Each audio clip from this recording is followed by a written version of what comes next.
I did not want to do it to him. I did not want to do it to him. I'm gonna check to see if I'm live, and I'm gonna send CEO a link. Man, I did not want to start streaming. Testy. I wonder if it sends out post notifications or not. Let's see. It's not yep, there it is. There it fucking is.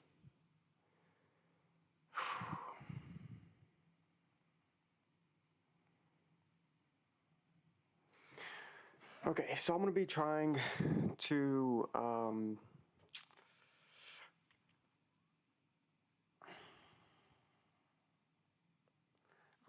literally just going to be writing. Like, I just want this to be a productive stream. I want this to be something that, like, keeps me in line, on my writing, keeps me disciplined, I guess. But also maybe I can, help some people out. I'm not going to be looking at chat or anything like that. I mean, I might be, I don't know. But I'm also going to be writing this in like the most Zoomer way possible. I'm going to be trying to write this in the most Zoomer way possible, which is just text to speech. I'm just going to be doing text to speech, which might be good for a live stream.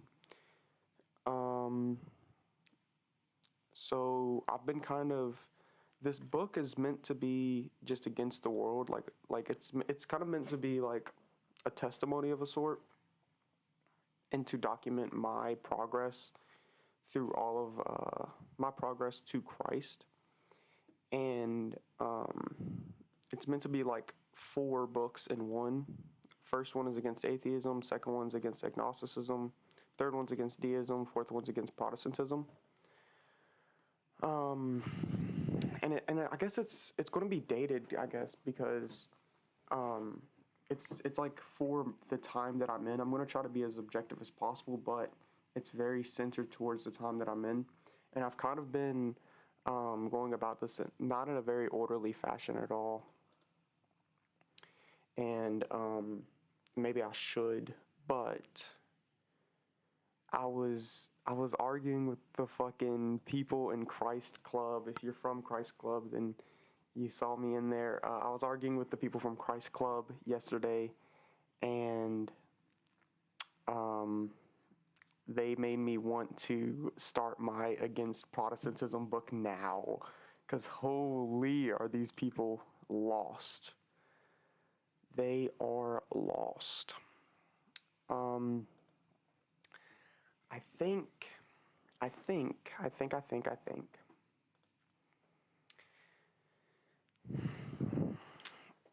It's probably better to just do it in order. So I'm going to probably go back to the atheism part and then start from there.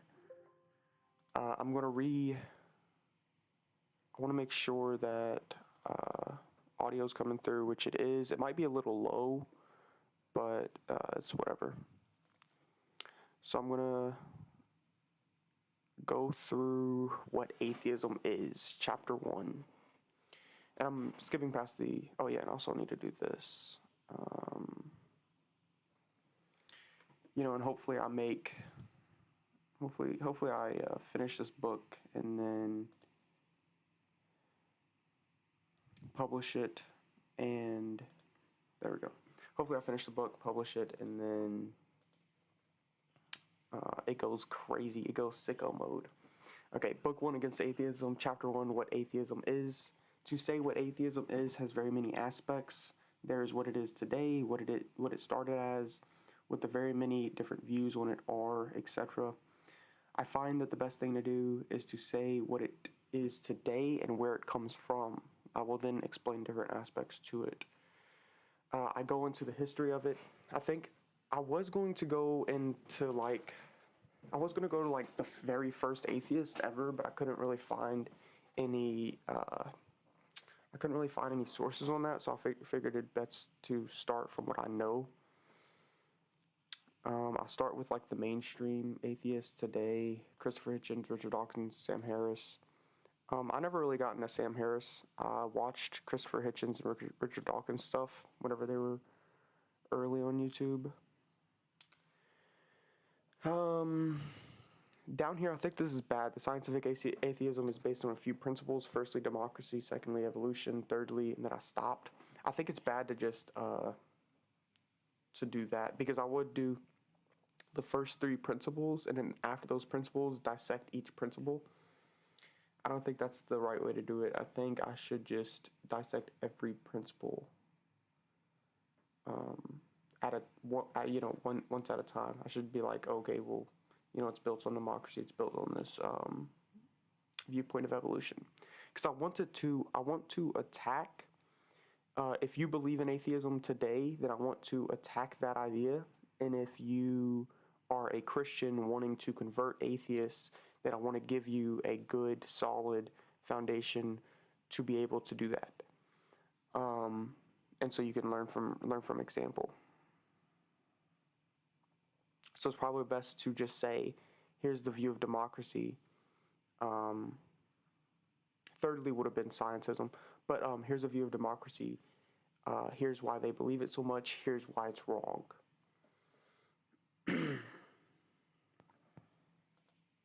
So I should erase this. The scientific atheism of today. Atheism today is based on a few principles. I think the first of which would be scientism. But see, that's the thing, because scientism is based on a couple principles. Scientism is based on this institution of scientists, institution of dissemination of what the truth is, people who are doing the research, people who are making the studies. That scientism is built on that. And from that, you get things like evolution, things like vaccines, things like the COVID agenda. And so I don't think I should attack the byproduct. Well, I mean, I obviously should attack the byproducts, but I can't really say that. I can't really attack, scientism without addressing those principles. The scientific atheism. This should probably be now. The scientific atheism of today is built on a few principles. I will start with. I'll probably start with democracy. Because democracy's the hardest.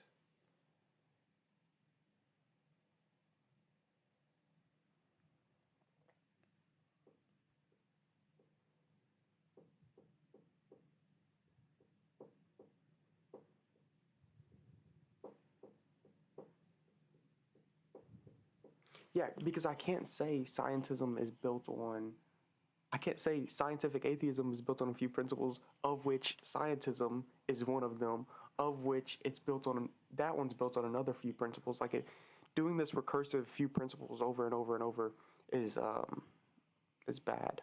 So it should be something like, I'll just start with the principle. Scientific atheism is obviously built on scientism.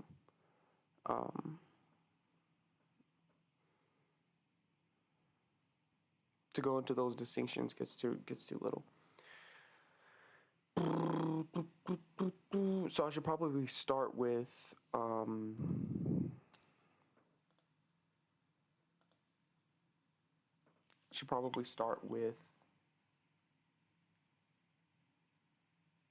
atheism.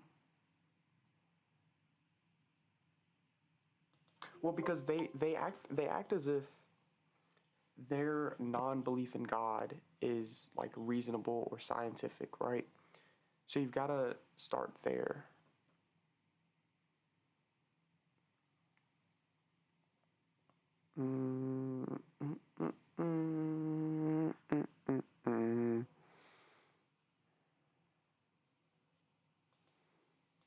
Okay, so look, this is how I'm writing. I think it's in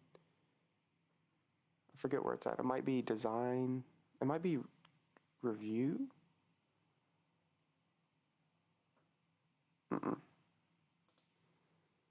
Design insert, maybe?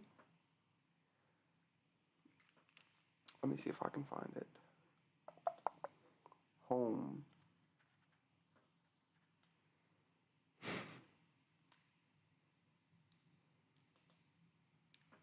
Dun, dun, dun, dun, dun, dun, dun, dun, dun. Zoomer writing theology. Let's fucking go. I should have added some emojis. Should I add emojis? I think I probably should add emojis. I'm gonna I've gotta go piss soon, so whenever I go piss, I'm gonna add emojis to the title. But I kind of want the stream to just be like it should inspire others to go work. You know what I mean? And I'm gonna try to do this stream like every day of December. It's so weird. Almost every December and January, I get like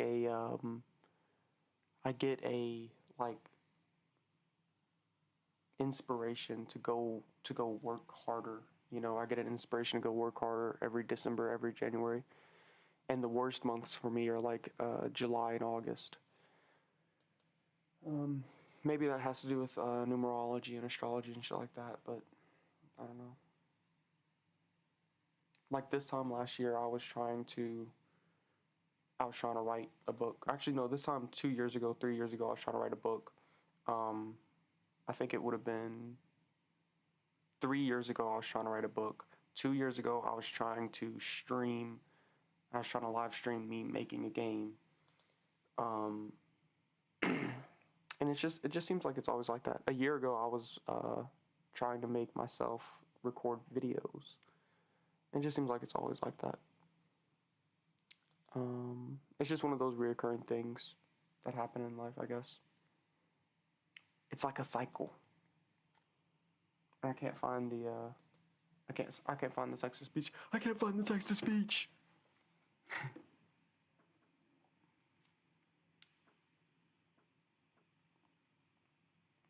Bro, where's the text to speech at? Is there a search? How do you search? Help. Bro, where's text to speech at? Check accessibility. Dun dun dun dun dun dun dun dun dun dun dun dun dun dun dun dun dun dun dun dun. I've got to be missing it. Like, there's no way. I was literally just doing text to speech yesterday. How am I missing it this hard?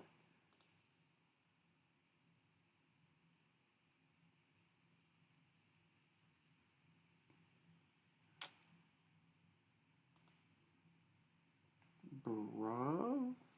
Paragraph. Font. Editing. Ain't no way. Comments. Share. Editing. Review.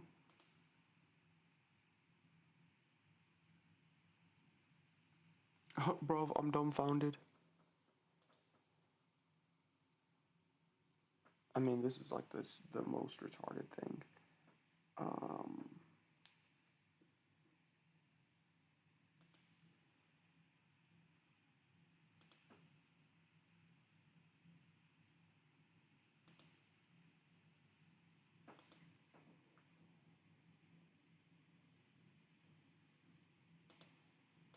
Okay, hold on.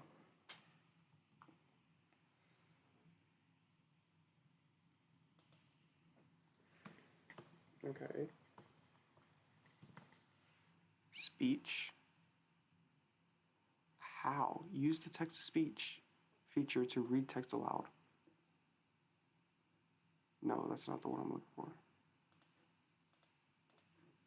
Dum, bum, bum, bum, bum, bum, bum, bum, bum. Bro, where's speech to text?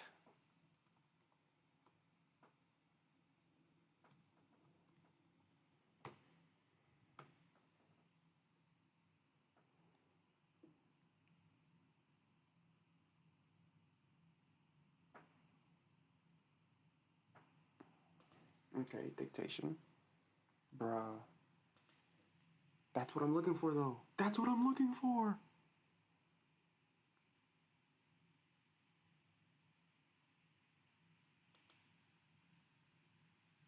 How is it just not here? I don't get it.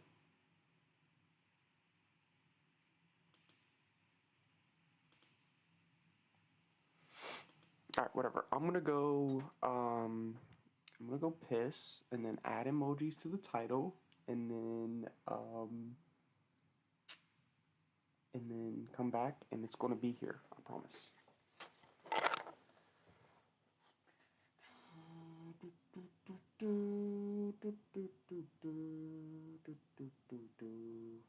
Bye.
Bro.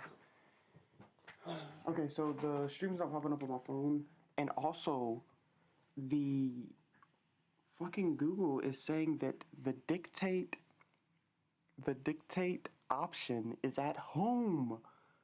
Bruv, where is it at? Okay, look, home. Where's the dictate option at, bruh? Bruh.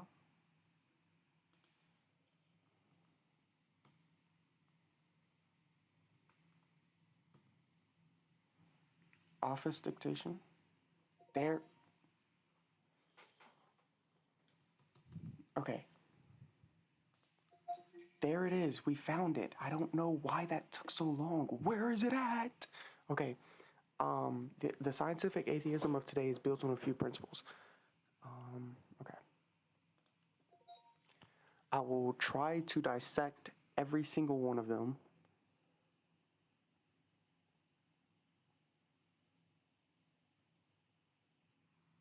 Period.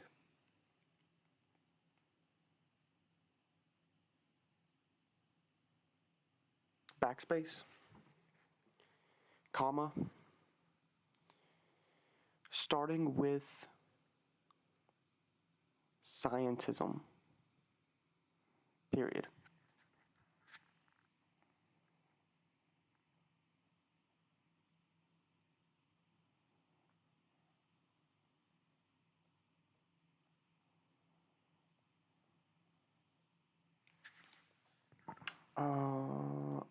Maybe I should, I can say pause dictation, easy. Okay, maybe I should, like, lay out why I don't like it. Maybe, I don't know. From what I can tell, the mainstream has pervaded the culture. But see, also, I feel like I can type so much faster than I can speak. I don't know. I guess it depends. The scientific atheism of today is built on a few principles. I might just not even start like that. Natural flows of the successors continue in this direction.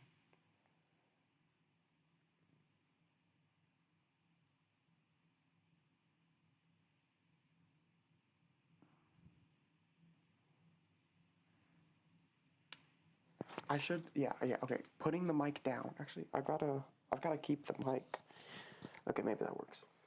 Starting with atheism, this ideology has been disseminated through the schooling system and the universities. Too many, and I mean, maybe I'm just like making a video, I don't know. Too many, should I say kids? Too many people have lost their faith by going through classes. And also, I'm going to address the a priori problems with atheism. The fact that like Freemasons,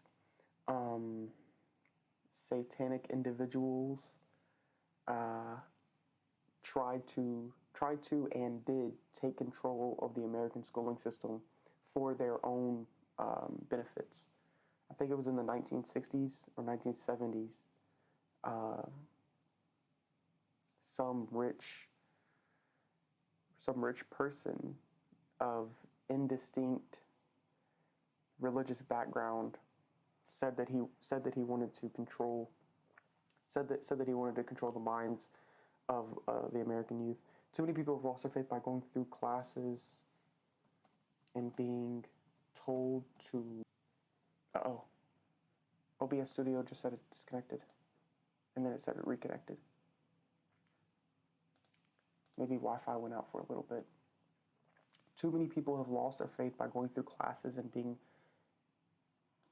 made to learn this insidious ideology. Anywhere from 12 to 24 years.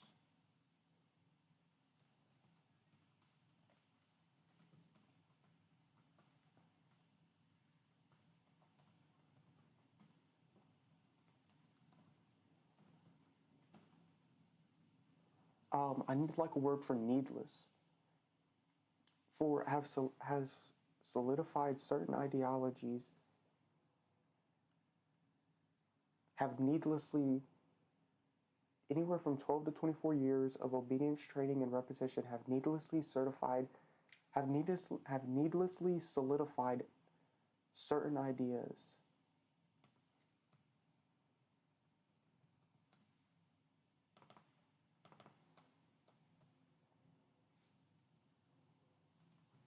Ideas of which on their own do not erode innate faith, but together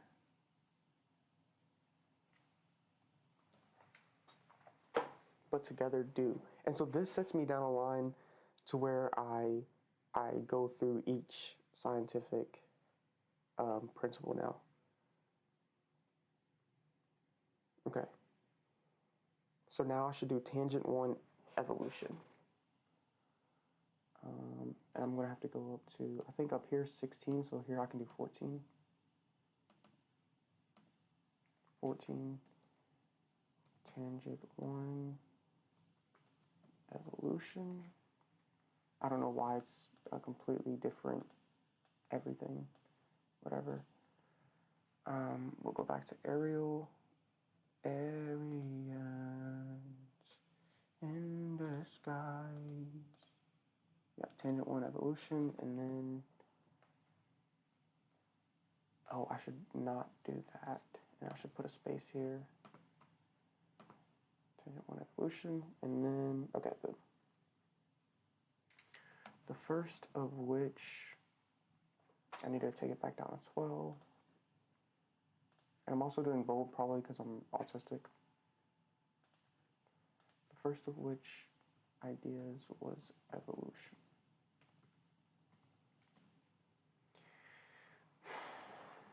I remember being told this sometime in the 4th grade, and it not meaning much to me.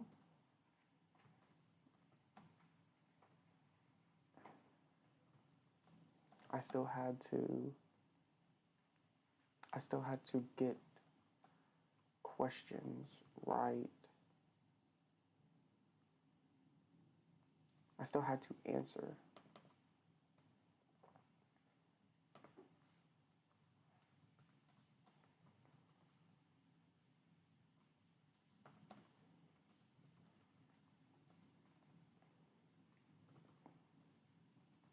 Sometime in the 6th or 7th grade.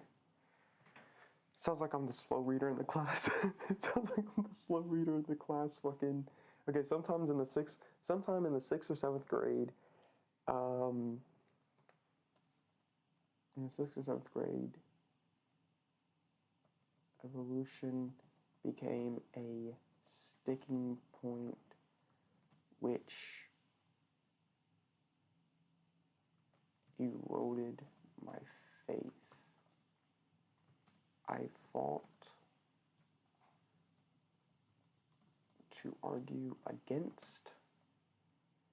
I tried to argue against these ideas, but could not formulate a good enough argument.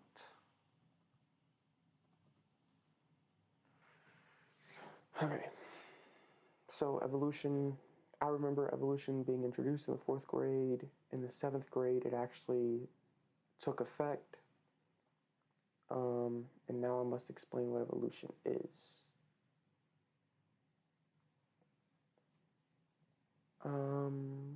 Scientifically, I should say formally, that's what I should say. Formally, evolution carries almost no weight on its own. However, ideologies sprout from this evolutionary mindset.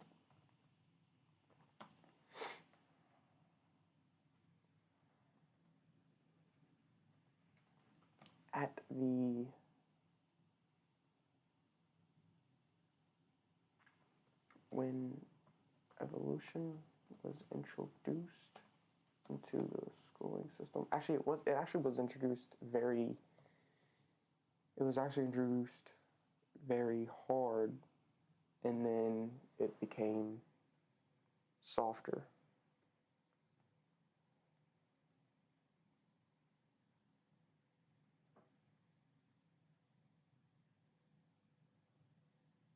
I should say what evolution is, because I'm keeping the same formula.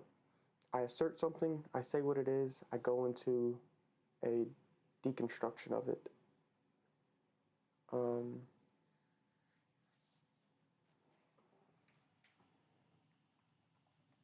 Evolution is the theory that all life forms on Earth evolved, mutated their genes over time to evolution's theory that all life forms on Earth mutated their genes over time to create new life forms. It's such a fucking retarded idea, dude. Knowing what I know now, it's so retarded, and I feel so bad for all of the kids coming up who just have, I feel bad for the kids that are like me, whenever they're in school and they get told this stupid shit and they want to argue back, they want to say, no, that's wrong, I know it's wrong, it doesn't call to my soul, it doesn't echo truth back to me, evolution is wrong. All the kids that are like me that just have no ability to argue back. Like, it's so sad. And they have this whole society, you know, just confirmation biased, using socialization tactics to enforce this idea on them. I should also mention that. I should also mention socialization tactics somewhere in here. I mean, I'll mention it in democracy. I'll make a note.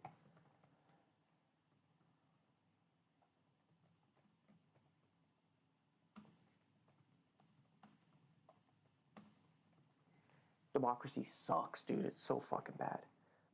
Evolution is the theory that all life forms on Earth mutated their genes over time to create new life forms. Okay. At its worst,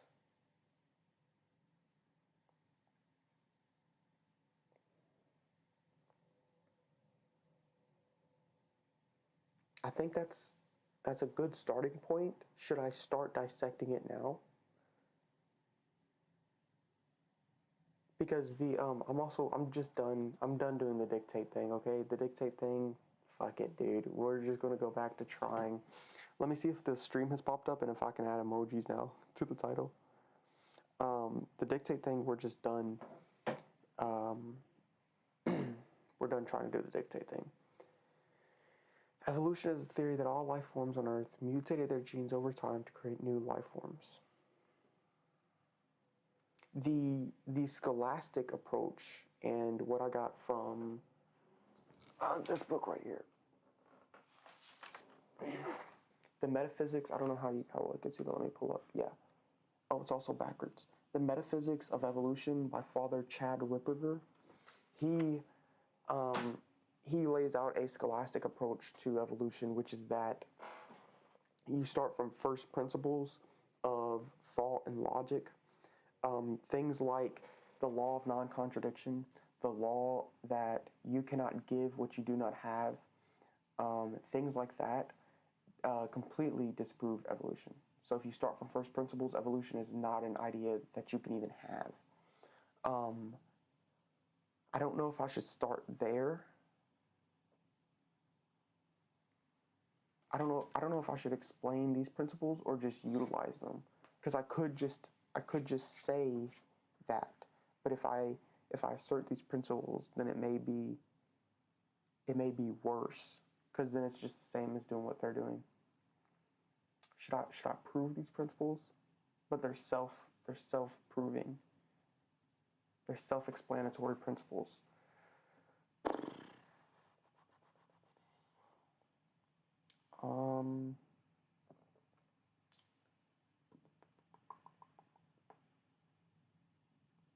Also, all of the fucking factoid, all of the Reddit atheists are not going to be converted by me saying that it's a bad idea to have.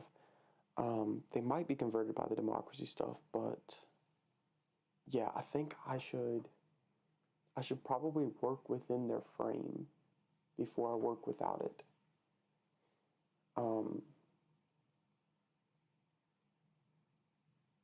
Okay, so I'll explain how they have utilized this idea to disprove God, to create new life forms. This theory at its worst disproves Genesis,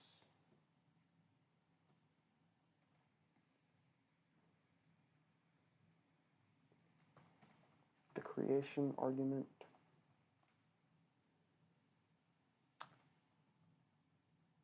I should probably put that. Abrahamic creation argument, and at its best, disproves God.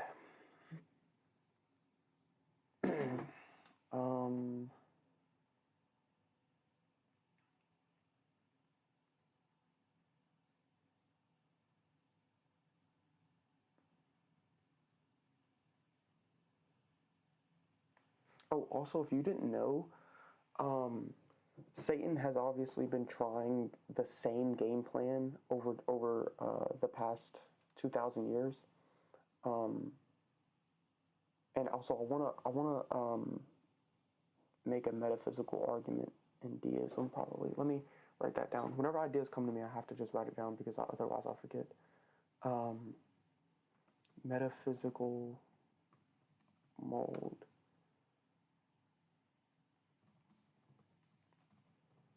Adhere to. I need to talk about that. And I probably need to talk about that in the deism, in the agnosticism. In the agnosticism, I need to talk about that. So at its worst, it disproves Abrahamic creation. Abrahamic creation. I should just leave it there. And at its best, disproves God.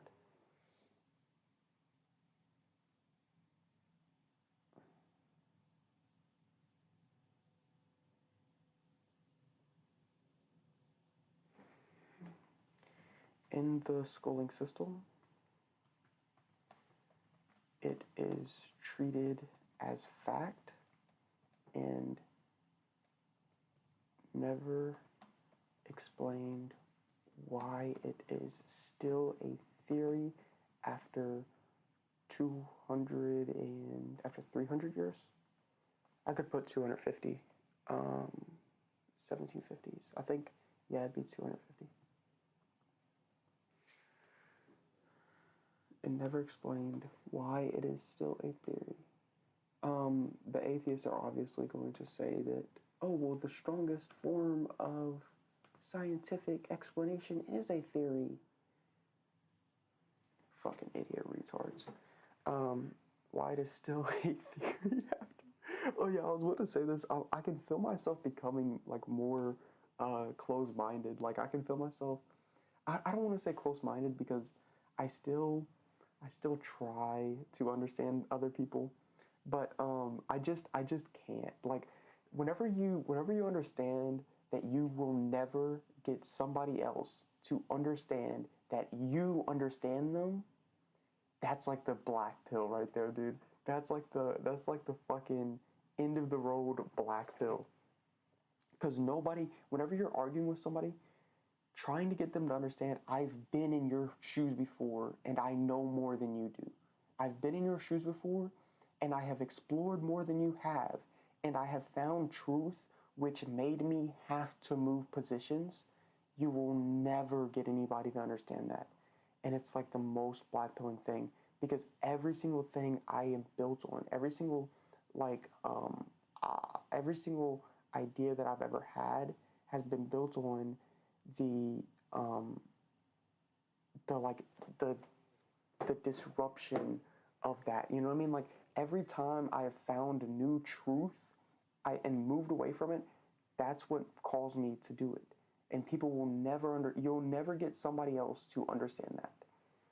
And then the atheists go, actually, fuck out of here. Should I check chat? I'll check chat. I don't know how late. Oh, yeah. Yeah, sorry about that, guys. Hi, how are you, Chris? I'm doing good. The work is for the world. The work is not for school. I'm not in school anymore. The work is for the world. The paper is for the world. Yeah, that's such a late response though. Sorry about that. In the schooling system, it is treated as fact and is never explained why it is still theory after 250 years. Because atheists have this idea, like people who believe in scientific atheism, they have this idea that, also I'm going to try to raise the volume of my, let me see. Okay, I'm going to try to raise the volume of my mic. I think I just put it up 2 decibels, so I should be hitting like yellow now. It might be a little better, I don't know, maybe if I talk into the mic. But atheists, like people who believe in scientism, they will say that like a theory is the best thing that science can produce, which is just disgusting. Like if you're wanting a way to explain things in the world, you would want something better than a theory. And they'll try to strongman the theory. They'll try to say that, well, a theory explains 99% of it. They just can't prove the unprovable. It's like, shut the fuck up.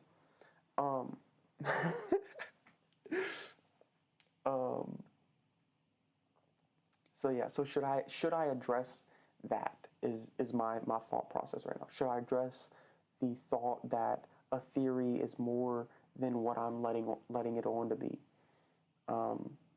Which I don't think I should. Also, I think it was like J.L. Spalding or something. J.L. Spalding was a great author, and everybody should read him.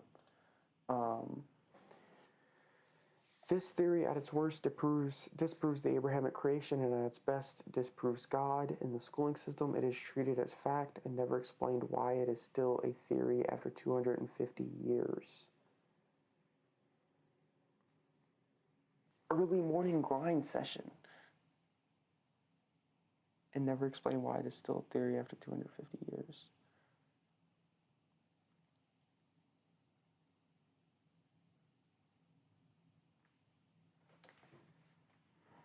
I should go into what disproves the whole evolution argument. Yeah, I probably should. But is that paragraph's not big enough?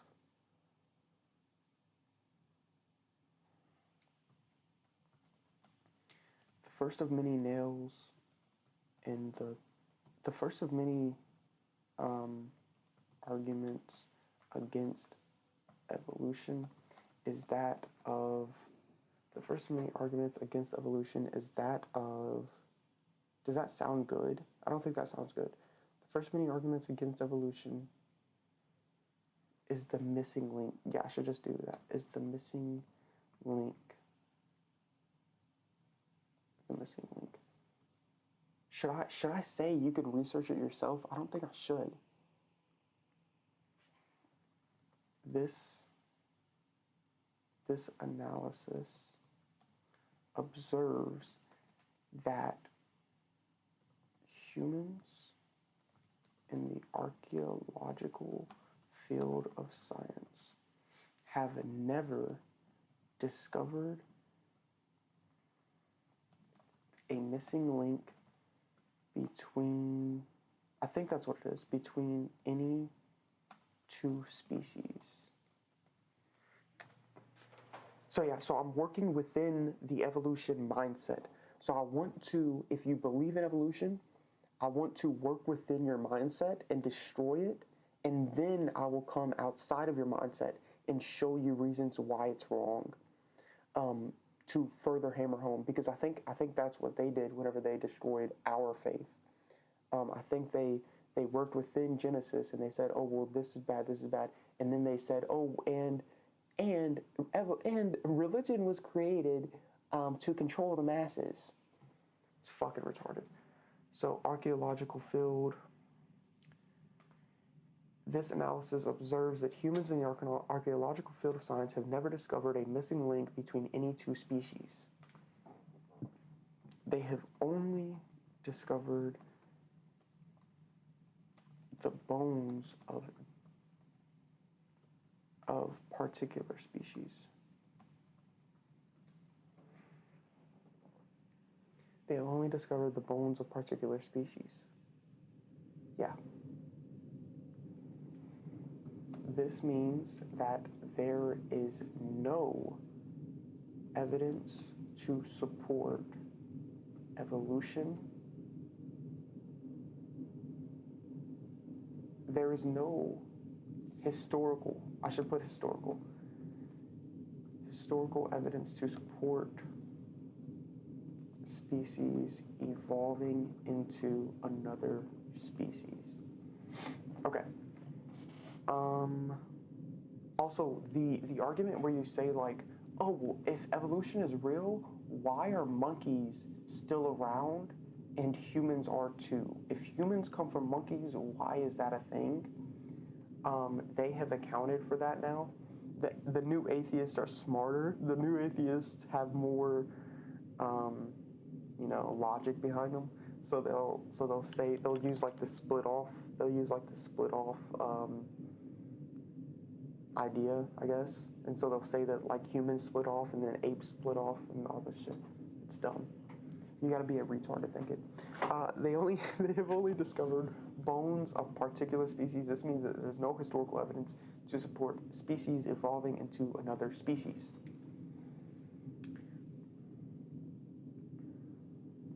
Some will say, and I remember this being, some will say, and I remember this being, should I say proclaimed? What is a proposed, maybe? Proposed in, and I remember this being proposed in my high school science classes. Also, dude, it's so weird. Like, whenever you think, why am I depressed? Like, it's so weird. People just don't, like, give a fuck, I guess. Hold on, I'm checking chat again. Jackson, interesting time to come across this. My faith has been in a weird place for, like, the last month. I've invested in listening to you formulate your argument. Okay, good. It's so weird, though. Like, depression's at an all-time high. Suicide is at an all-time high. Every bad metric of society is at an all-time high, and scientists and scientism, people that believe in this stuff, think that we should continue the course. Like it's one of the worst things that have ever happened. So some will say, and I remember this being proposed in my high school science classes, that we have observed species evolving.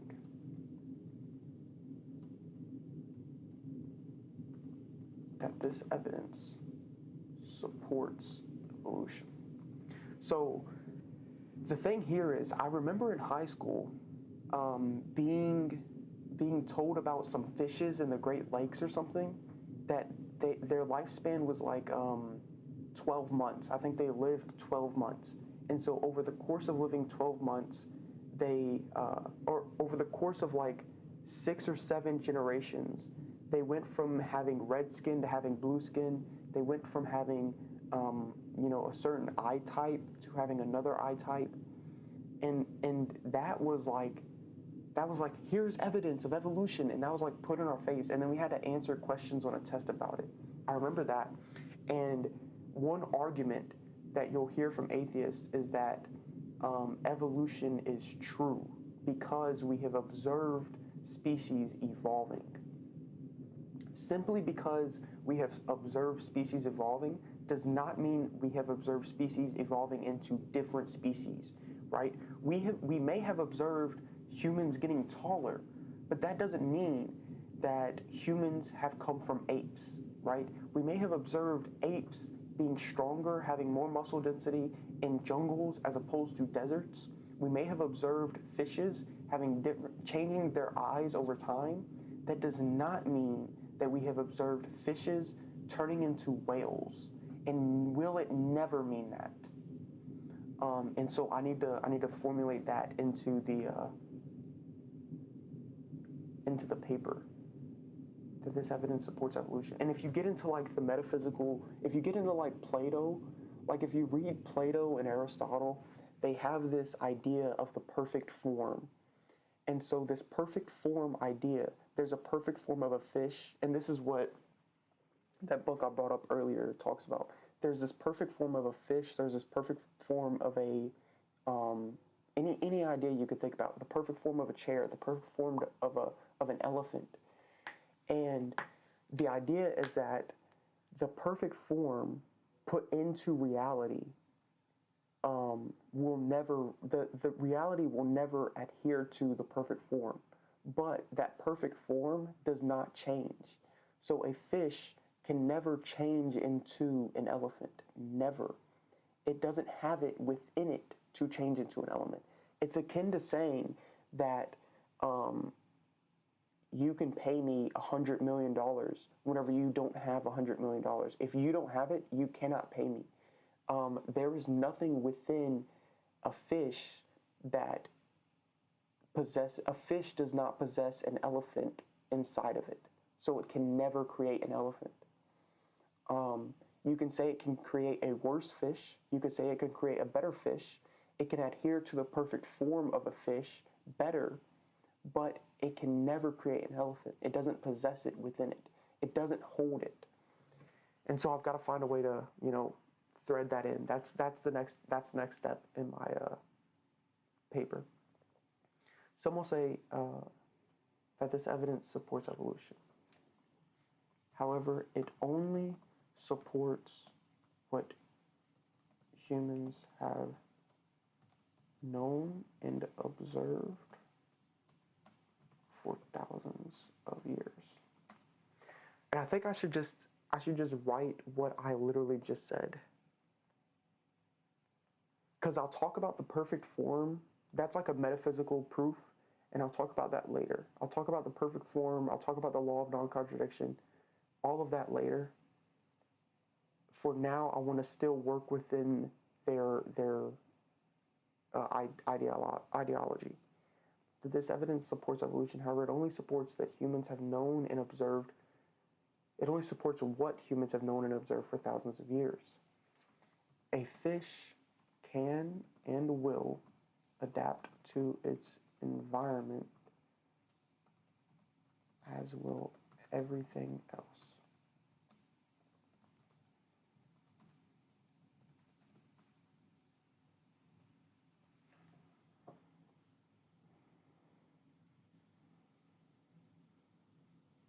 I think I should say, as will all other life forms. But even a rock will adhere to its environment. Like if you put a rock in a volcano, the rock will change to its environment. It won't change, but it will be altered by, right? So like if you put a rock in a river, the environment will shape and mold the rock through erosion. And that, maybe that's even another idea. But yeah, and you can think of erosion as erosion from a water source or a wind source, like with dust particles, or from, lava, and that might be it. But the idea of a rock being shaped by its environment is true. And so that will happen with things other than a life form, should I include that. A fish can and will adapt to its environment, as will all other life forms. Should I say as will all other things? I'm going to check chat. Okay, so I think I should say as will all other things.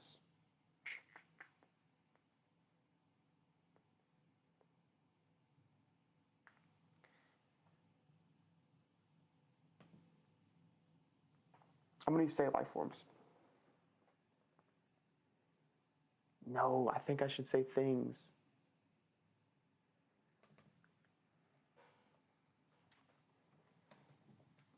If I say things, it gives me more. If I say things now, it gives me more support whenever I want to make the argument later that all physical things are a cause, all physical things are an effect of other things. If I say all physical things now, it gives me more support for other things down the line, for other ideas down the line to assert is true, which I don't have to reassert. It does a psychological effect that will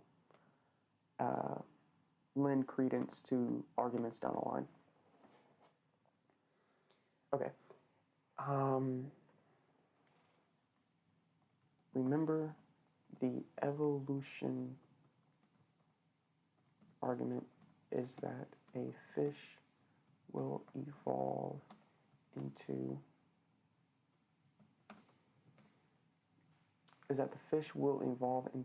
another species altogether. Not that a fish will change one of its attributes.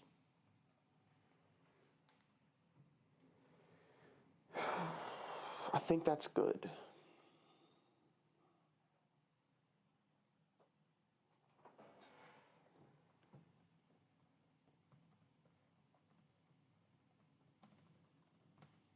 Humans have observed since history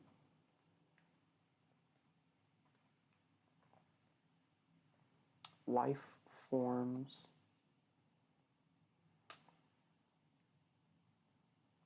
possessing different magnitudes of attributes, but not those attributes changing.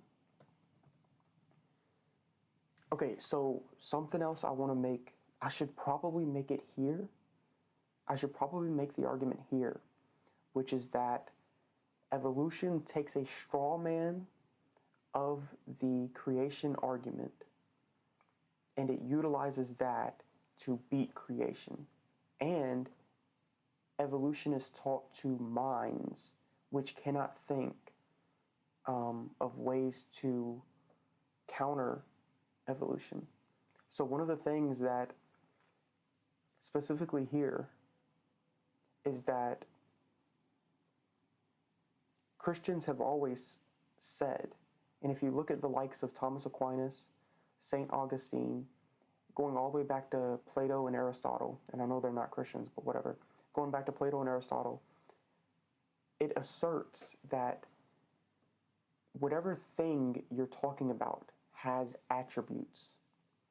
So humans have hair color, have hair length, have height, they have fat, and so Christians have always asserted that these attributes are what makes a human human, not the degree of which the change makes a human human, but the attributes is what makes a human. And so whenever you say that humans having a longer hair is what makes a human, then you have gotten into a eugenicist argument. Then you have gotten into a race argument. And so then you are able to do what the Nazis did or do what the communists did, and you are able to say that black people are different from white people. You are able to say that Arabs are a different race than Chinese people are. And then you say that they're even a different species. You say that they are different types. You say that one is a human and one is not a human. And so that's what the Chinese have done. That's what Hitler did. That's what communists did. And so once you go down that route, you have to then say that a human has these ranges instead of the ranges that they actually do. Whereas Christians have always said that a human is made in the image of God and has a range of attributes, but the range of attributes is not what makes a human a human. The range of attributes is what makes a human, the attributes is what makes a human, not the range. So Christians have always included anywhere from Chinese to black, that whole spectrum, because all of these, because the difference, the variety in the attributes, whether your eyes are super big or super small, whether your nose is super big or super small, whether you are very tall or very short, whether you are very lanky and muscly, whatever the range of attribute is, Christians have always asserted that they're still human. And so evolution comes in and tries to make the argument that this range is the evolution. But it's not. We've always recognized that the range is not the evolution. They have tried to say that this range is the evolution, and that means that back here where the attributes, where the form of a human is what has changed. So they try to say that, Chinese come from white people come from Arabs, Arabs come from Africans come from monkeys. They tried to make this argument, and it just falls flat on its face. Now you can get into some like white supremacist arguments with the Aboriginals and stuff like that. And that's the best place to push an evolutionist, is to say, call these Aboriginals monkeys, you know. But you as a Christian and as a human, you cannot do that. And so evolutionists will try to stay away from those things while still supporting evolution. So I need to formulate that. I'm going to go piss though real quick. I'm going to go piss and check my chat. Chat. I should, let me mute Mike. Let me.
Okay, so I was thinking about it, and I think that Jackson, I think I addressed what you said there about my rant before I left for the bathroom, and I think that whenever to continue, I should address specificity, which is the best way to continue. Humans have observed since history life forms possessing different magnitudes of attributes, but not those attributes changing. Right, so a fish has, and what I want to say, Jackson, maybe this will help you. A fish has changed its eyelids. A fish has changed its eye color, but a fish has never lost its eye. We've never seen a fish come out and, its eye being gone, or both eyes, I should say both eyes, because obviously there's deformities. And whenever you introduce things like chemicals change the genes. But a fish has never evolved to lose its eyes, or a fish has never evolved to gain 3 eyes. And whenever there is a deformity in the species, the rest of the species sees that as a deformity. And if that deformed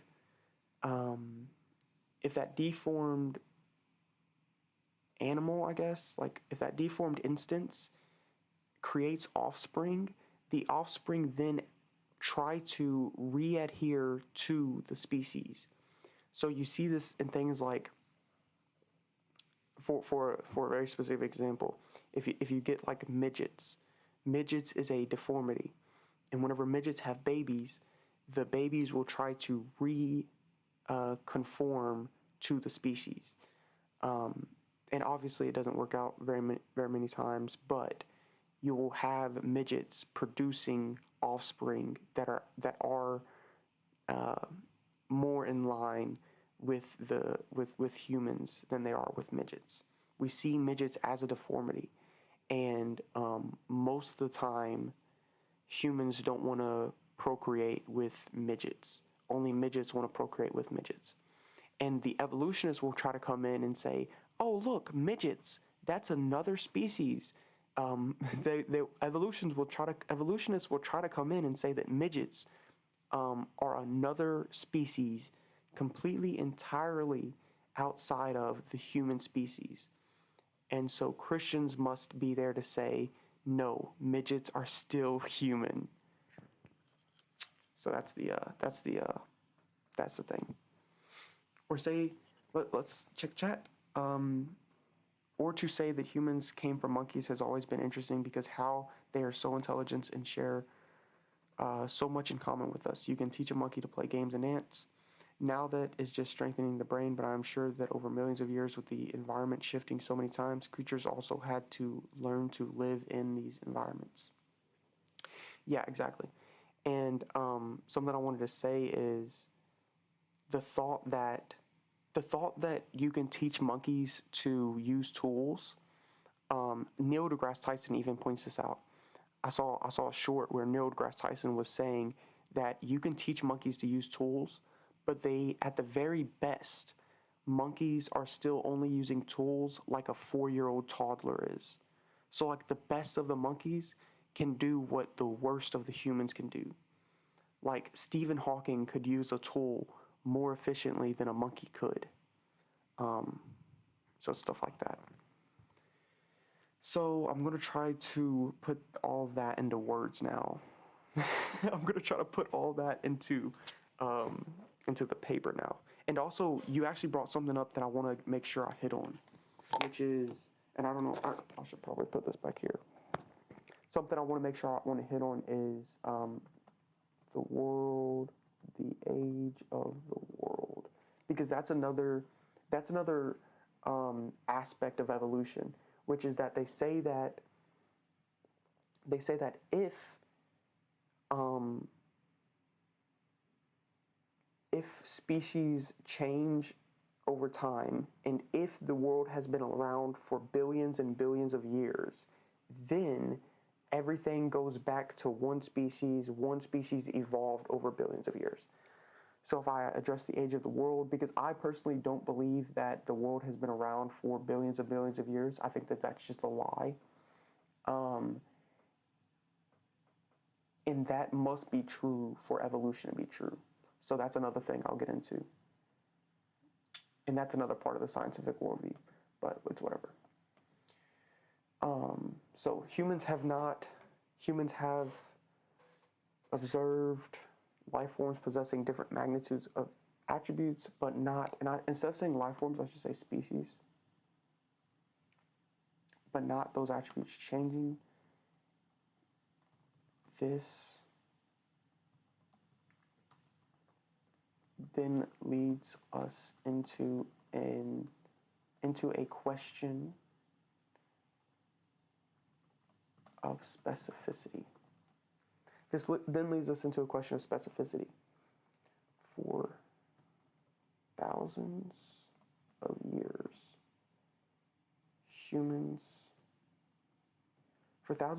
I should say, starting with Aristotle, because I think it went Socrates, Aristotle, Plato. So starting with Aristotle, maybe I should say starting with Socrates, but that's not written down. For thousands of years, starting with Aristotle, or did it go, I think Aristotle was last. I think it was Socrates, Plato, Aristotle. Okay, let me Google it real quick. Let us try to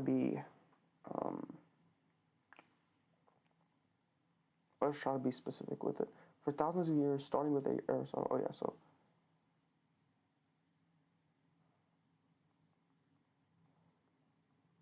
Because I think it was Socrates, Plato, Aristotle. Yeah, so starting with Plato then. For thousands of years, starting with Plato. I'll turn caps lock on. For thousands of years, starting with Plato. So it went Socrates, Plato, Aristotle, and then Julius Caesar. Starting with Plato.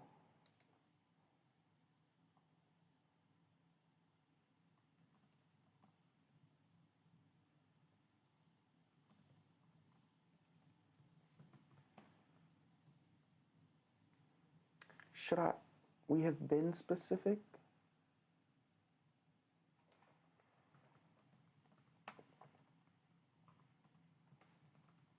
Of the world.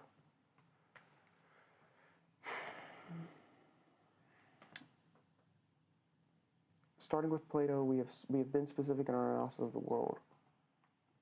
What makes a species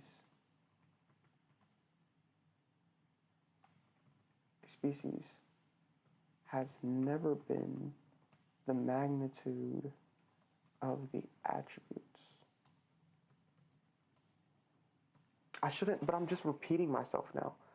For thousands of years, starting with Plato, we have been specific in our analysis of the world.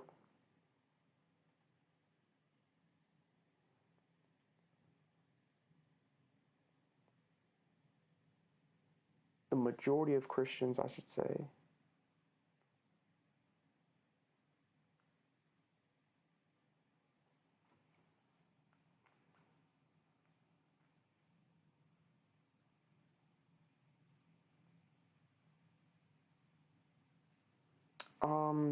where should I go? For thousands of years, starting with Plato, we have been specific in our analysis of the world.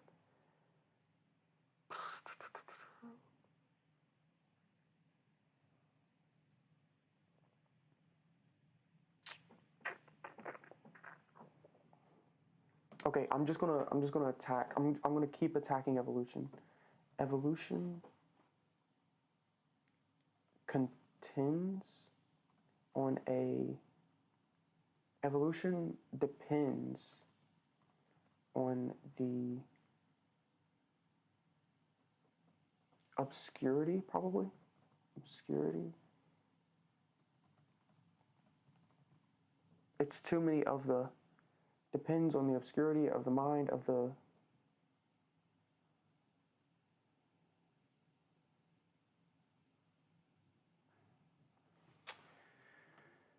Evolution depends on the. What's the opposite of specificity?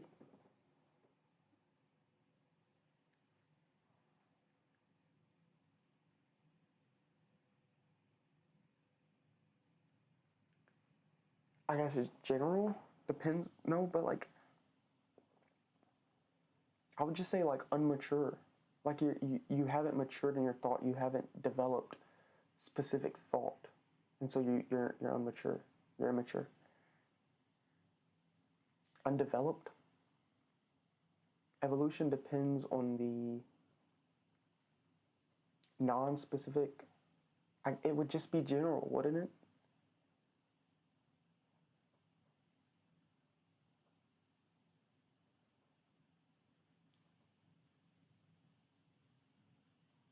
Jackson, I'll have to look into that. You're vague? Yeah, vague is good. On the vagueness of the mind? We have been specific in our analysis. Evolution depends on the vagueness.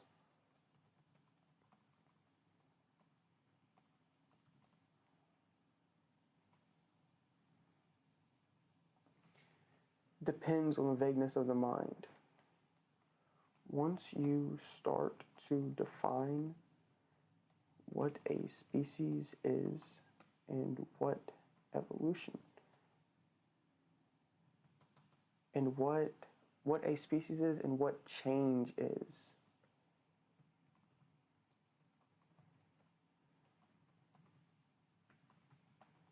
you have disproved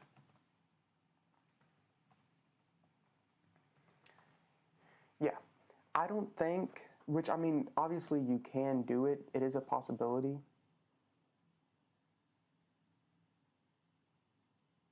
I think loose. Yeah, I think vague works, if not concrete with specificity.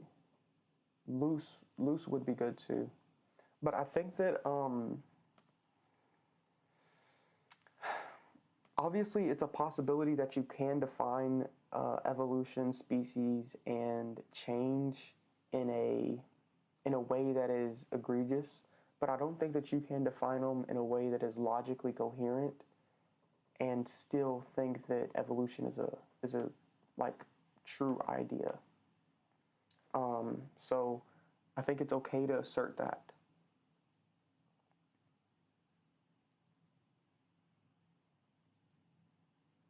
And should I say now?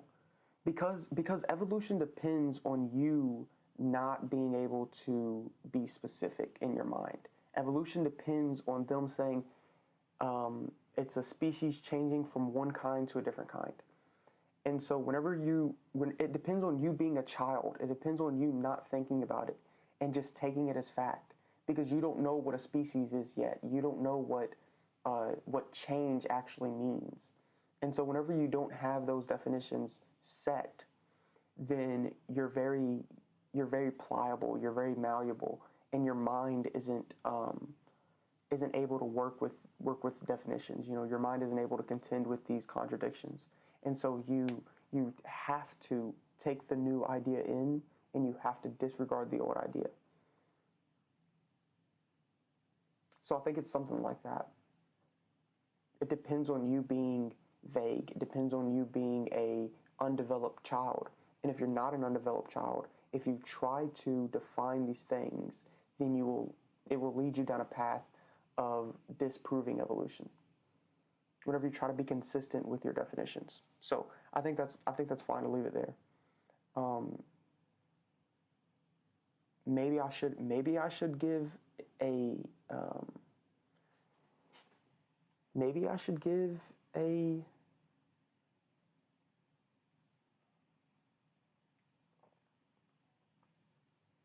sorry.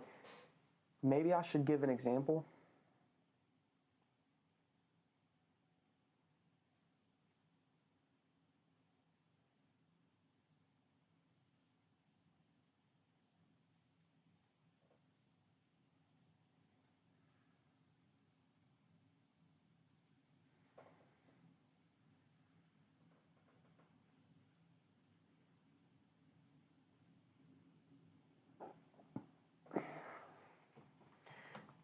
No. Is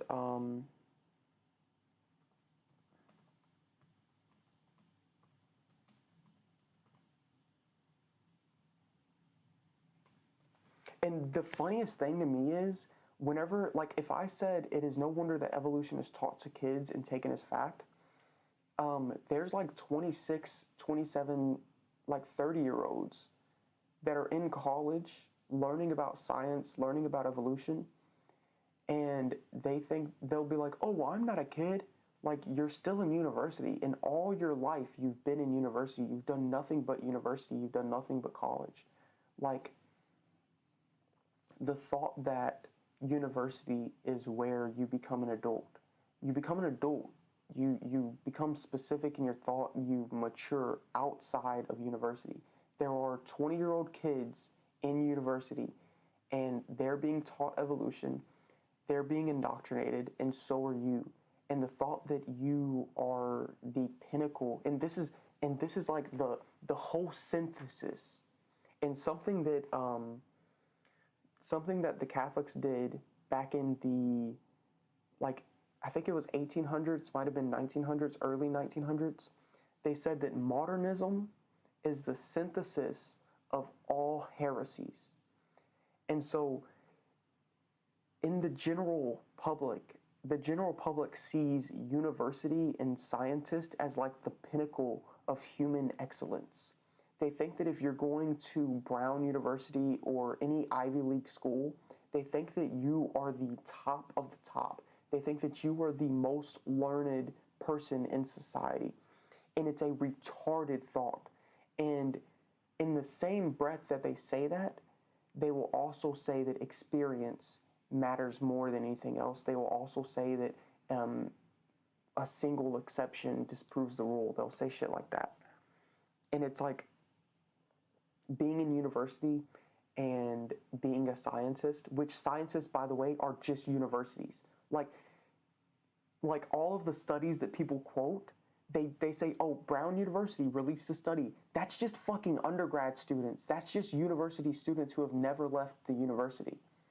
Like, whenever they make a study, that's literally just university students. And if it's not university students, then it's a corporation which hired a university student straight out of university.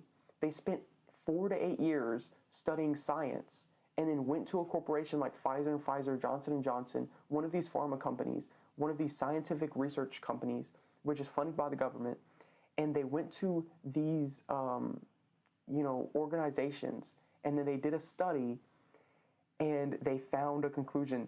And also, something I should put in, I'll put that in the science. I'll put that in the democracy, sciences on deconstruction. But there's a thing called the replication crisis. They cannot, in soft sciences, they cannot replicate any studies. So there's a difference between hard sciences and soft sciences. Soft sciences are things like archaeology. Soft sciences are things like psychology, different stuff like that. It's stuff that's like not hard to find. And then in hard sciences, it's things like chemistry, physics, mathematics, stuff like that.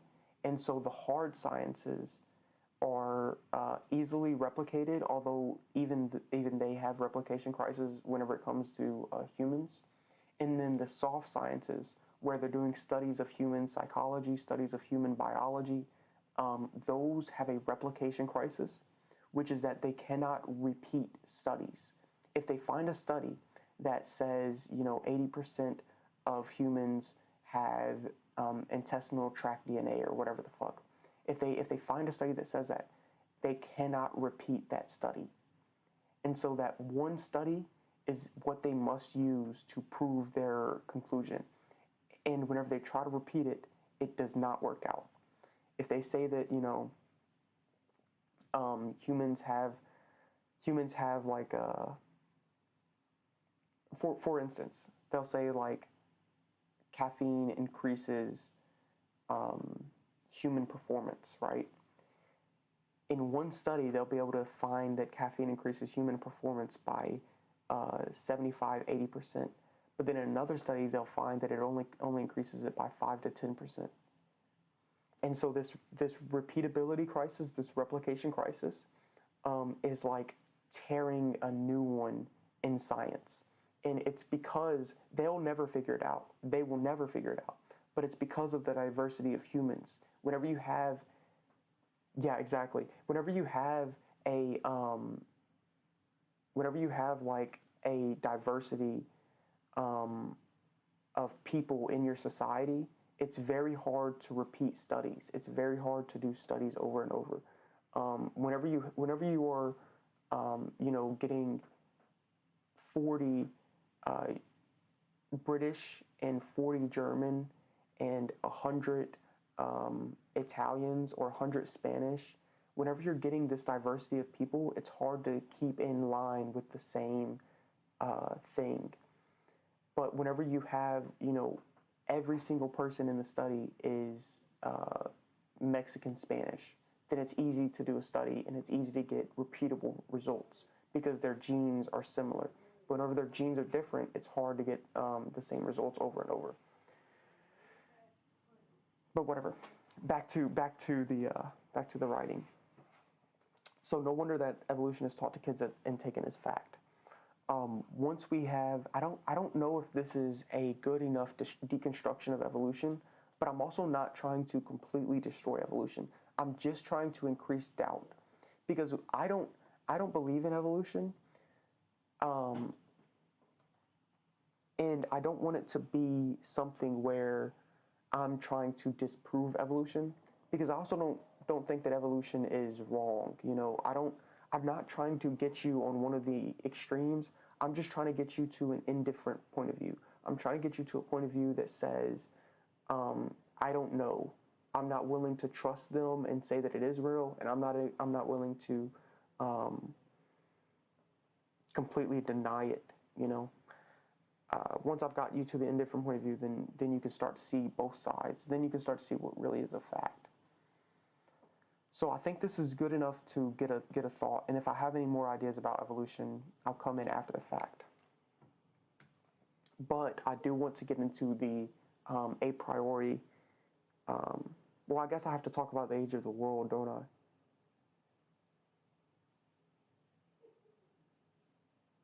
That could be a whole other tangent, though.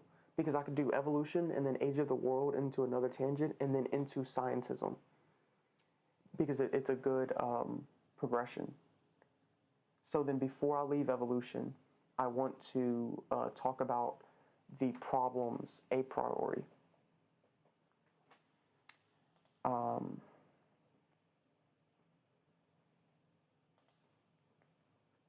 Which I don't think I should. Okay, so I'll do something like this. Tangent 1, a evolution,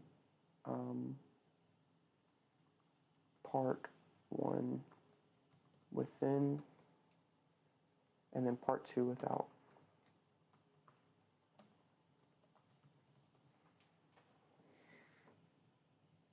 And so I put that, that's probably the best way to do it then.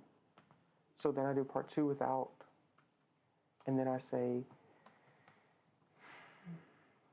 the idea of evolution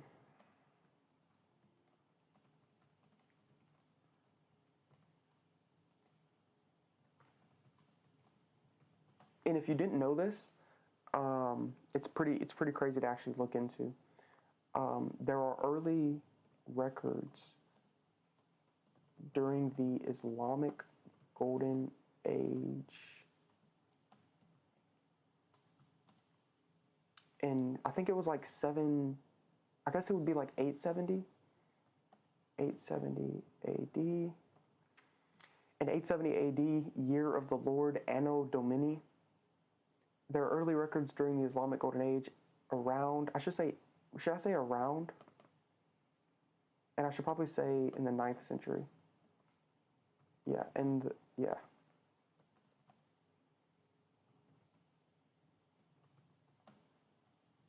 In the 9th century, Anno Domini of Islamic scholars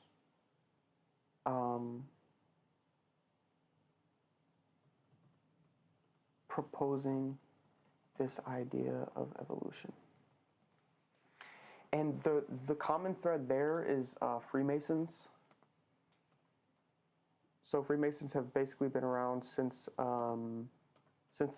Egypt, since ancient Egypt. Freemasons have been around, and they are the ones who infiltrated the Islamic Golden Age.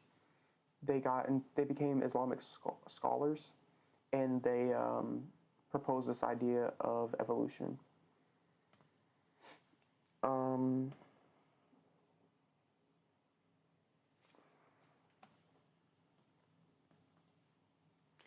And I think I should say that.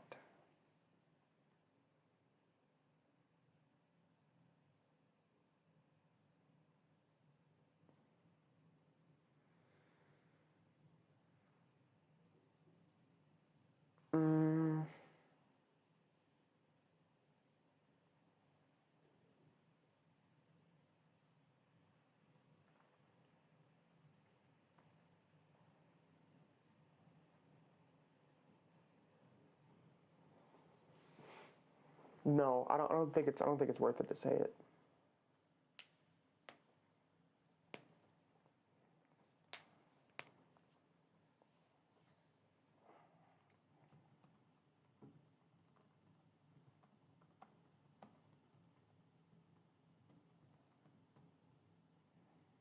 Picked up and expanded upon by Charles Darwin.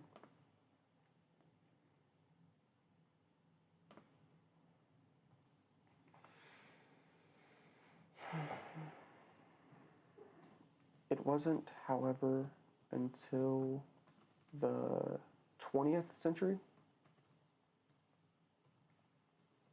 that the idea became mainstream. Okay, so now I want to get into, so I'll add in the fraternal ties later. I want to get into how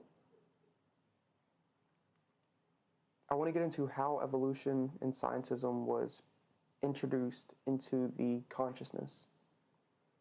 And then I will explain why it was nefarious. And I think that's good.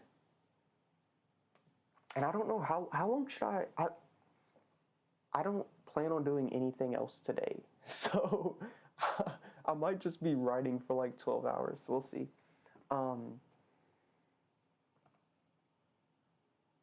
Expanded upon by Charles Darwin. Yeah. The reason for this was the intelligence community. I guess I should say, because the least vulnerable claim that I can make here is the schooling system.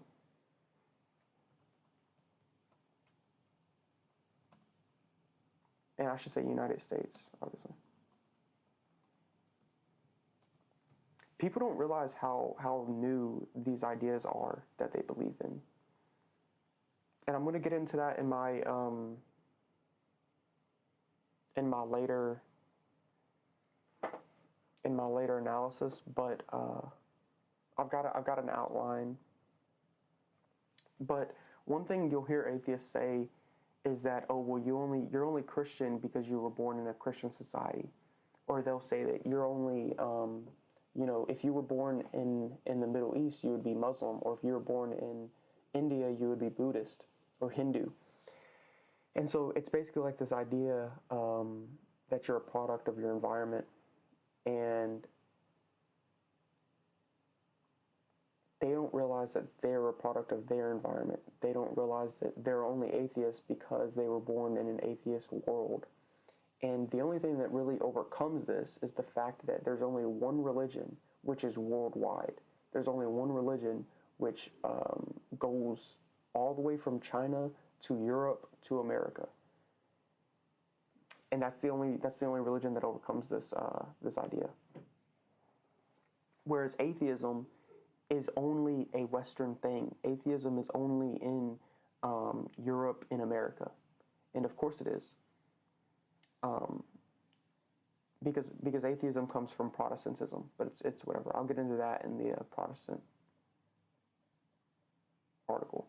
The reason for this was the United States schooling system being, how should I say, institutionalized.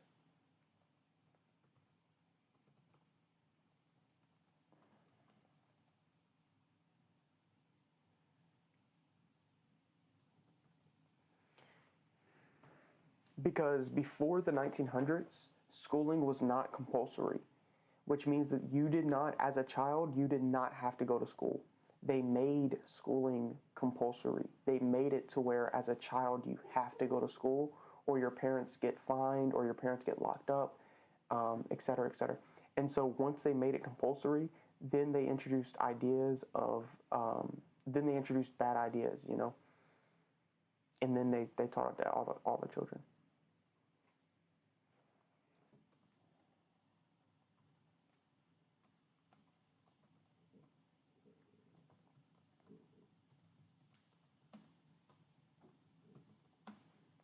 I don't know how to spell it. Compulsory.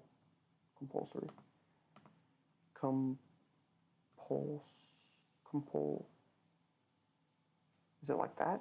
Yeah, it is like that. Yeah.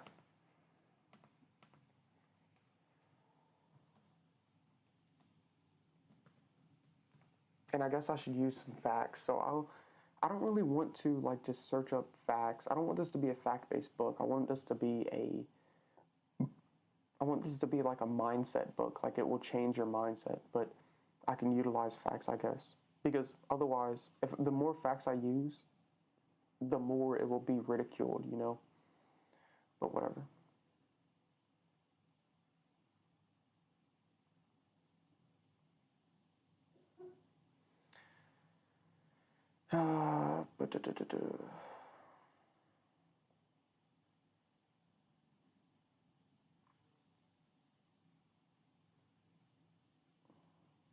Yeah, 1918.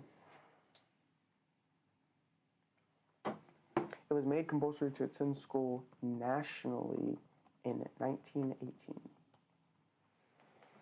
In America, I guess it's built on, what I'm proposing here is built on the idea that America is the unipolar power in the world. So everybody gets their culture and ideas from America, because America disseminates it through, you know, trade lines and shit like that, through like this global hegemony. And so this global hegemony, because it's in America, because America created a compulsory education where all students must go through it, then they disseminate this throughout the world. It's like America being a central power is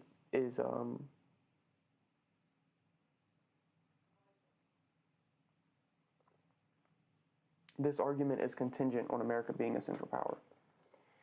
It was made compulsory to attend school nationally in 1918.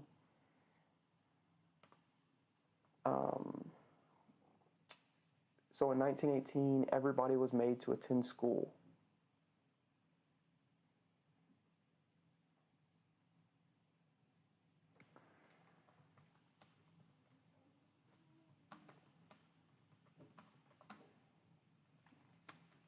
Public schools then ramped up.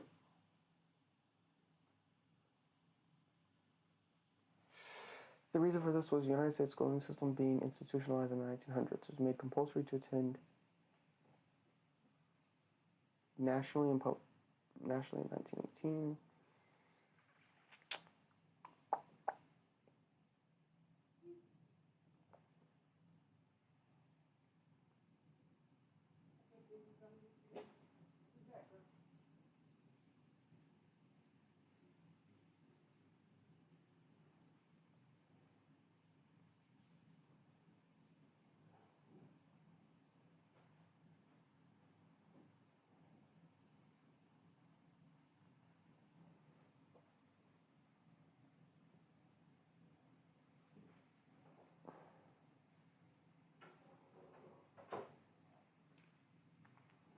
Dude, that's so crazy.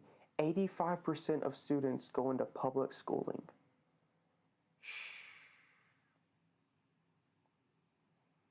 It's fucking insane. 85% of people go through this. Like, go through this indoctrination camp. It's so insane.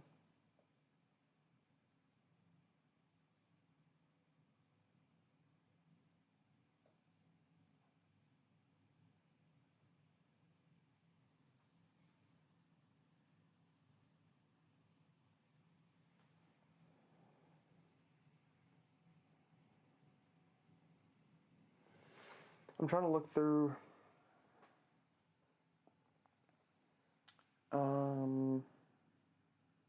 yeah, they try to get taxes.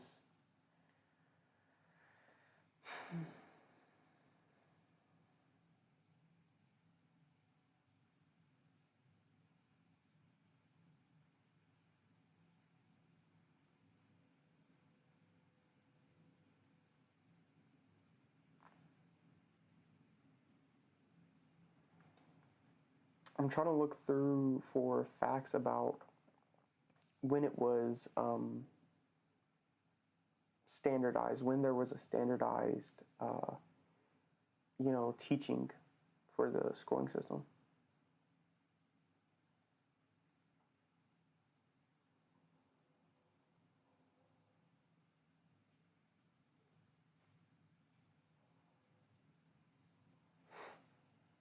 That's insane. Dude, by 1930, 100% of children were attending school. I wonder what...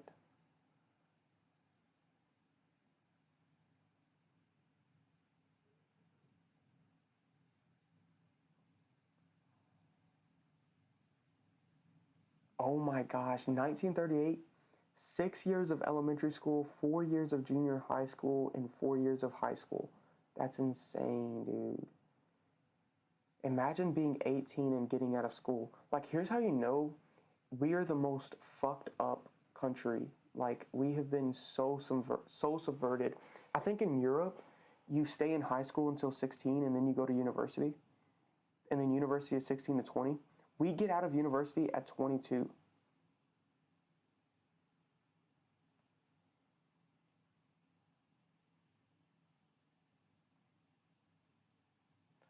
We get out of university at 22. Like, think about that. 22 years of your life, you were just told what to do by other people, and then you have to get out of college and figure it out on your own. It's fucking insane, dude.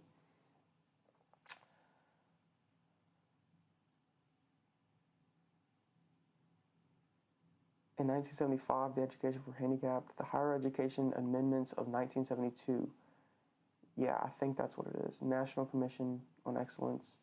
There was a, I forget, I'll have to probably just do more research, but... All right, see ya, Jackson.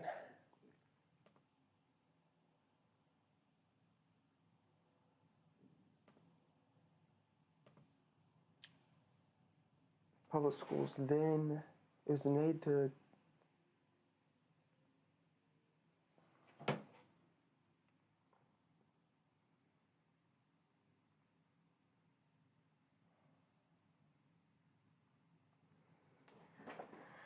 All right, let's see. From the 2019 academic year to the 2020, public enrollment declined 2%, which is really fucking good. Number of public and private school graduates per 117-year-olds. What?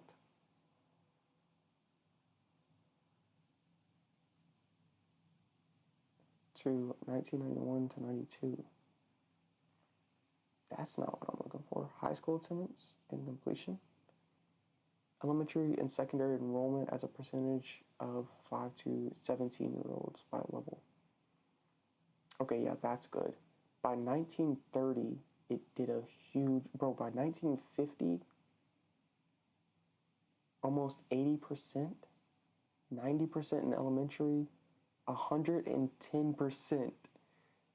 110%, 5 to 13. What the fuck?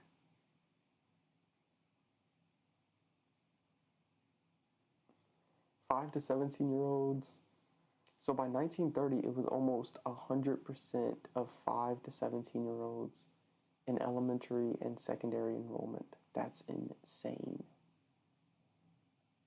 That's not public attendance, is it? No way that's public attendance. Okay, so I've got to figure out. I remember there being some, maybe like a robber baron or something. He said, give me control of the kids and give me control of the schools and I'll control the population in 20 years. Something like that.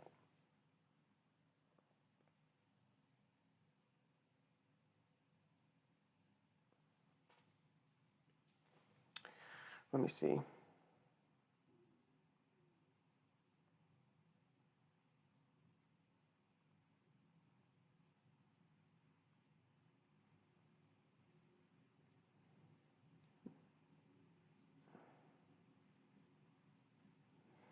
Curriculum.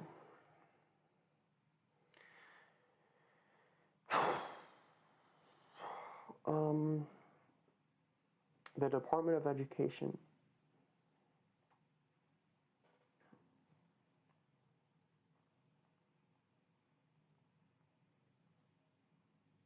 Bro, I'm doing like Destiny strats right now.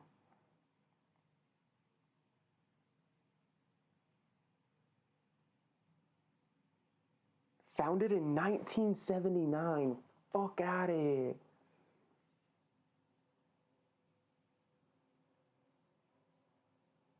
Bro, that's so insane.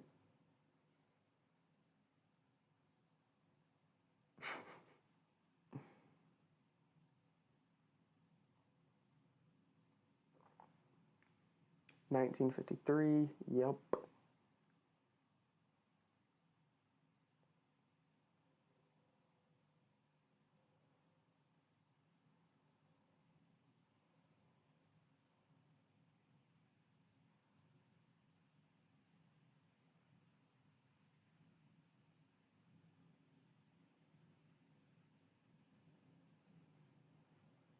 Okay.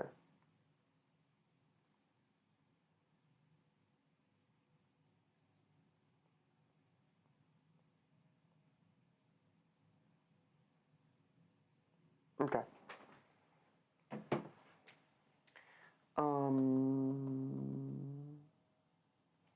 Let me, oh, I can probably find when evolution was introduced.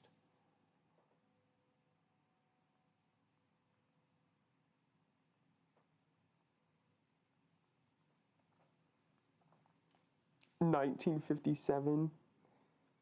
Oh my gosh.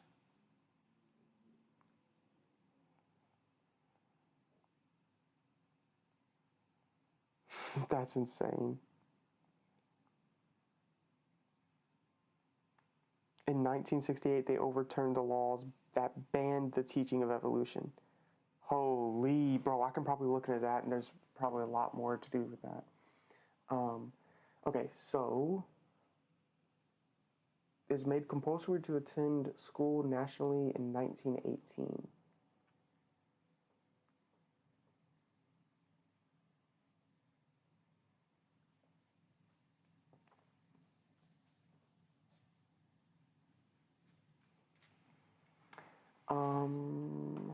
Let me see.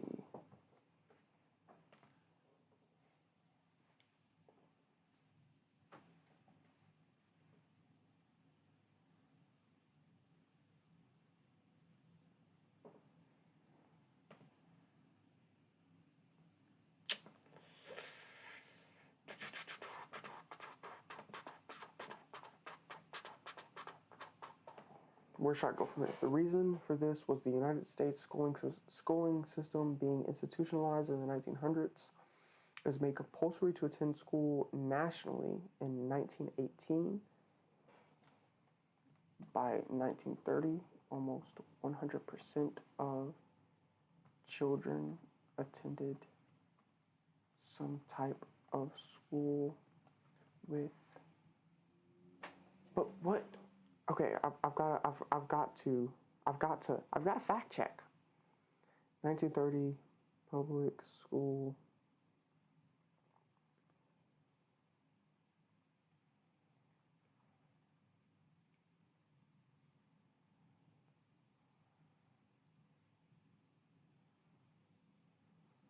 Bro's in an encyclopedia right now. What the fuck?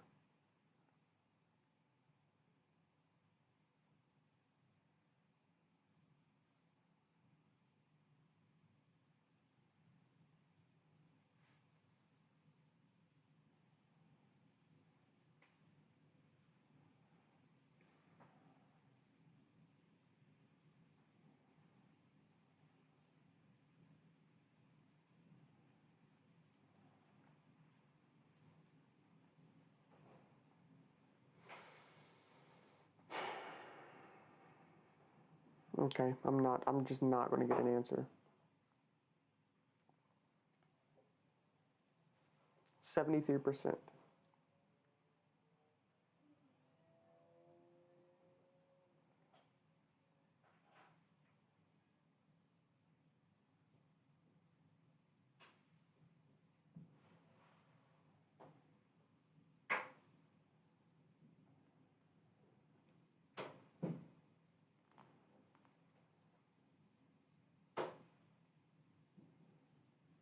Bruh, high school attendance and completion.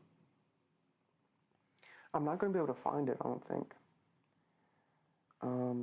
Can anybody, I mean, obviously I don't think there's anybody in here, but can anybody find what percentage of children attended public high school? Or attended public school? Because I found something, but it's not very concrete. I guess I should just do 70 to 90%.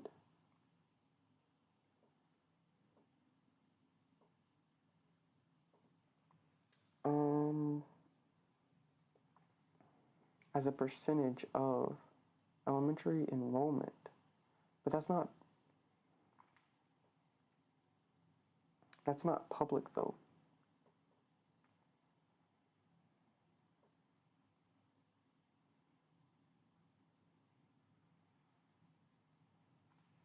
Yeah, I don't know if I'll be able to find anything.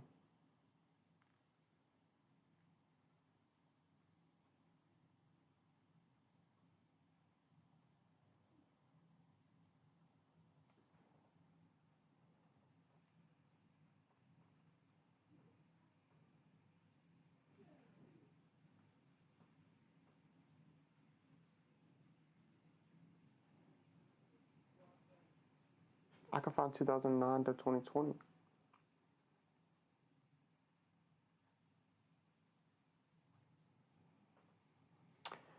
All right, fuck it. We're not gonna do it. We're not gonna care about it. Okay. Okay. I mean, it's really good to do that, but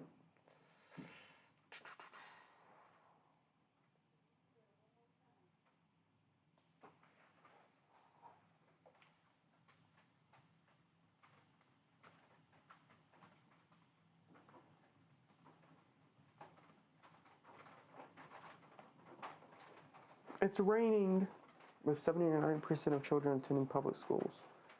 I wonder if y'all can hear the rain.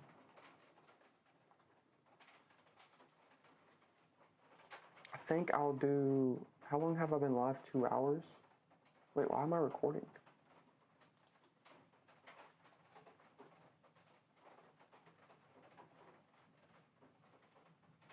Okay, good. Okay.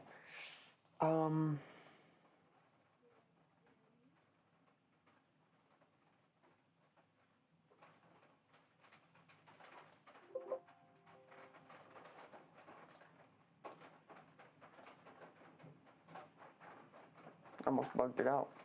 Okay. 79% of children attending public schools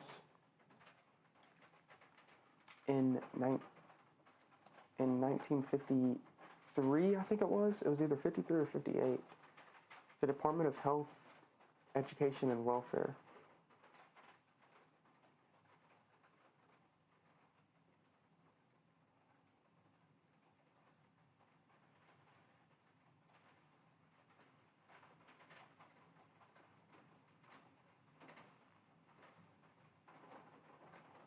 Yeah, 1953.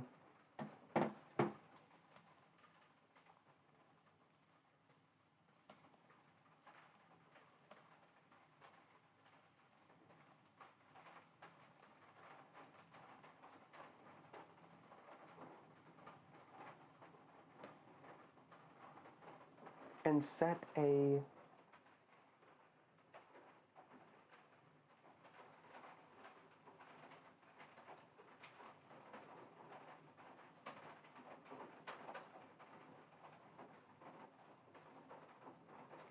not a standardized, but I should put generalized.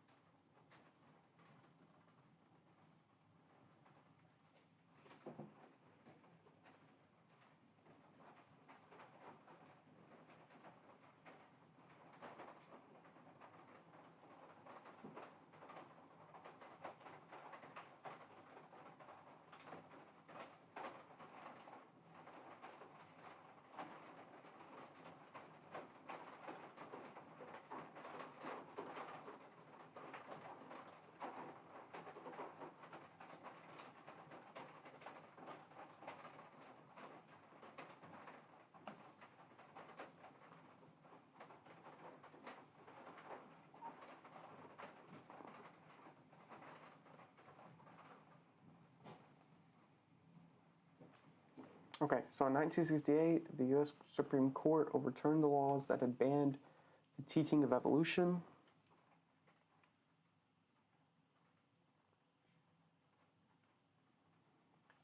Since then, evolution has been taught in school.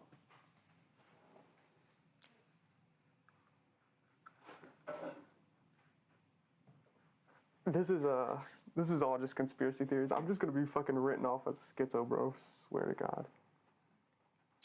They're gonna say, do not read the book. It is full of conspiracy theories.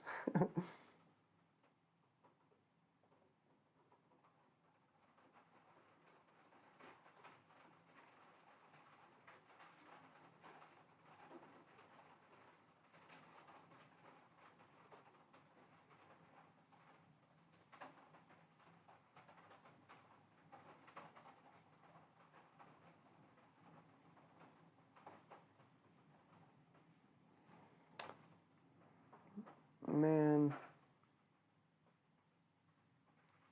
I'm not going to be able to find it.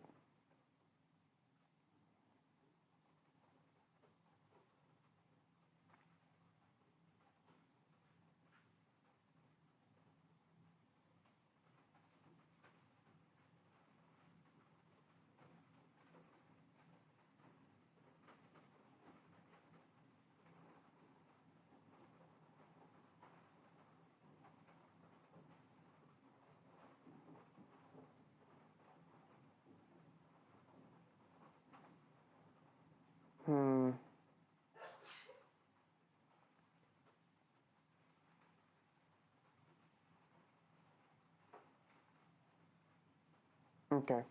I think I'm going to end the stream here. I'm going to go get some breakfast. Also, it's so much darker in here. Why is it so dark? I have to figure that out. But I'm going to go get some breakfast. Why is it so dark? Hey, light up. Hey, light up. Look at how dark it is. What the? Maybe my white balance is off or something.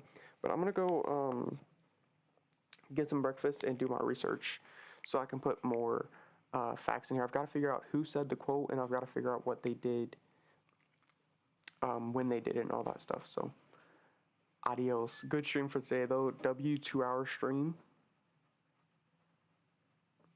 All right. I'm done.